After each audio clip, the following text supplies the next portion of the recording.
रोली की शादी उसके माँ बाप एक आलसी लड़के से करा देते हैं।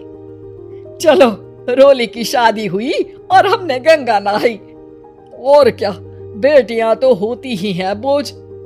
हाँ, पर अब क्या चिंता, उतार तो दिया बोझ तुमने, अब वो लोग समझे। हाल में रोली का पति कहता है, देखो, मैं कोई काम नहीं करता, ये बात तुम्हारे मम्मी पापा को बता दी थी मैंने। अब जो किराया आता है दुकान का, उसी से घर का गुजारा करना है।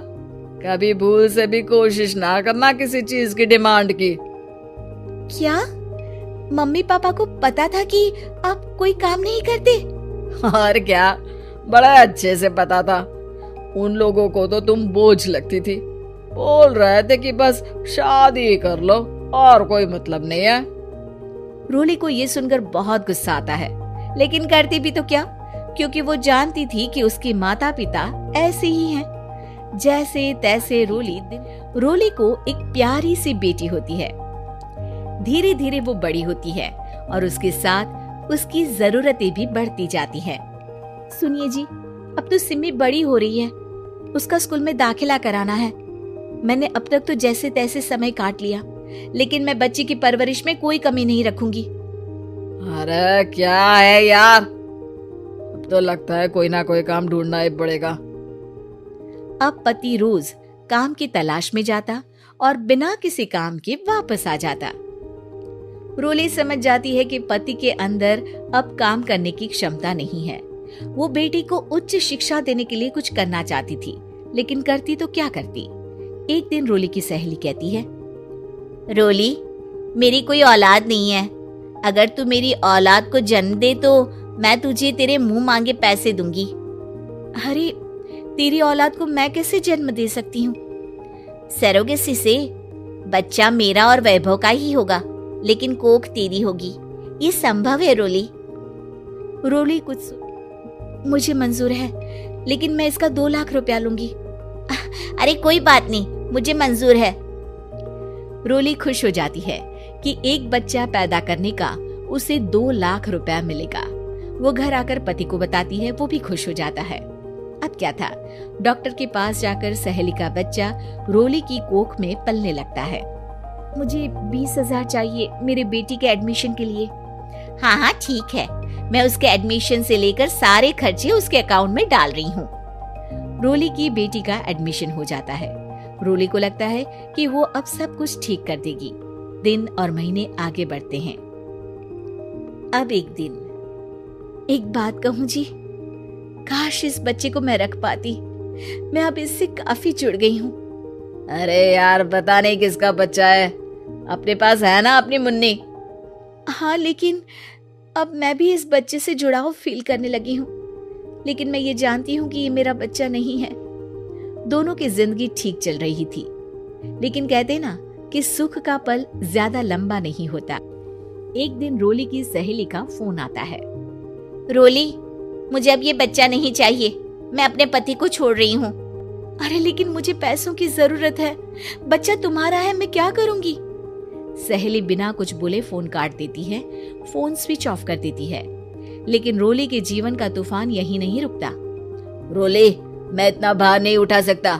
आज पढ़ाई का पैसा मांग रही हो, कल को शादी, कॉलेज और पता नहीं क्या क्या। मैं तुम्हें छोड़ रहा हूँ, अपनी बच्ची उठाओ और निकलो इस घर से। अरे पर मैं कर तो रही हूँ ना बच्ची के लिए काम, आप आराम से रहिए ना। क्या काम कर रही हो? देख रहा हूँ मैं। छोटा शहर है, यहाँ लोगों को बात बनाते वक्त नहीं लगता। तो मैं क्या करूँ? ज्यादा पढ़ी लिखी नहीं हूँ, कैसे घर के खर्चे चलाऊं? और आप तो काम करना ही नहीं चाहते। हाँ, ना चाहता हूँ और ना ही करूँगा। रोली को पति की बात पर काफी गुस्सा आ जाता है। ठीक है, अगर मेरे जीवन में संघर्ष ही लिखा है तो वही सही। इस वक्त पति होने के नाते आपको मेरा साथ देना चाहिए था, लेकिन नहीं, आपने तो इस हाल में मुझे घर से बाहर निकालने की बात कह डाली। देखो, ये सारी फालतू की बातों के लिए वक्त नहीं है मेरे पास। रोली, जिसकी कोख में किसी और का बच्चा था और साथ छोटी सी बेटी, पति का घर छोड़कर रास्ते पर आ जाती है। रोली के पास मायके के सिवा दूसरा कोई रास्ता नहीं होता। अरे रोली कैसी है? कितने दिनों के लिए आई है? हमेशा के लिए माँ। वो माँ को सारी बात बता देती है।